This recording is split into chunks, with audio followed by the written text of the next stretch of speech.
قدرمندو د الله جل جلاله کور جوړېږي. یو څو ورځې مخکې موږ راغلي وو، شاید هغه ویډیو به تاسې تعقیب کړي وو چې هېڅ نه و، او دغه پوره قریه کې نه کوم مسجد شته نه کوم مدرسې شتون لري. نو شکر الحمدلله د دغې مسجد کار مو شروع کړی دی. راسره اوسئ. نن بیا راغلی یم، یو ورور راته یو څو روپۍ رالېږلي وو په دغې مسجد کې مصرف کړئ. نو راسره اوسئ چې د نږدې نه وګورو.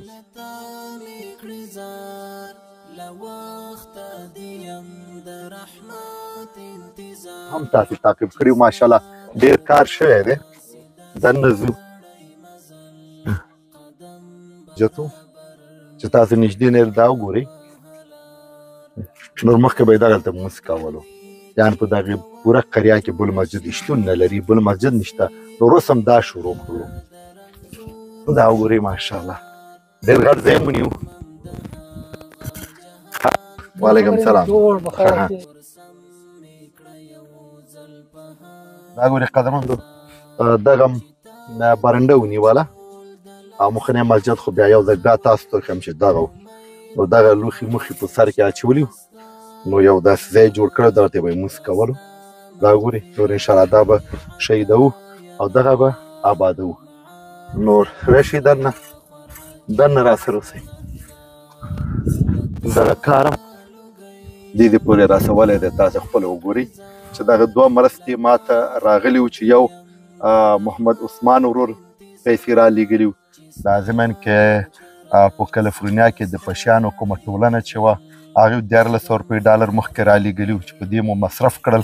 اوس په ضمن کې یو بل ورور محمد عثمان ورور بیا 100 روپۍ ډالر یې رالېږلي وو چې دغې مسجد کې مصرف کړه. نور قدرمندو دغه د مسجد مسؤل دی، نو دا یادونه یې لازمي ده چې تر اوسه پورې چې دغه مسجد ما شروع کړی، 2 کسانو پیسې ما ته رالېږلي.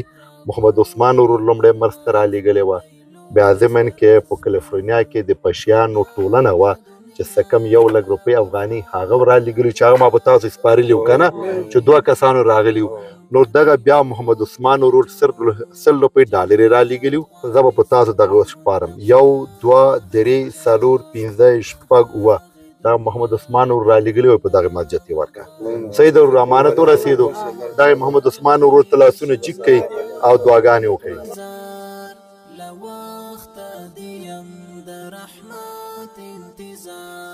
نو قدرمندو یو ځل بیا تاسو نه هیله کوم چې په دغې مسجد جومات کې موږ سره مرسته وکړئ.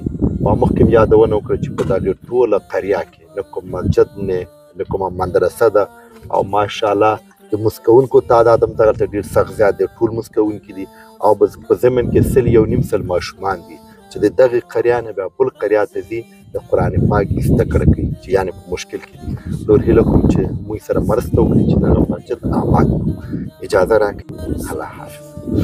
صحیح ده.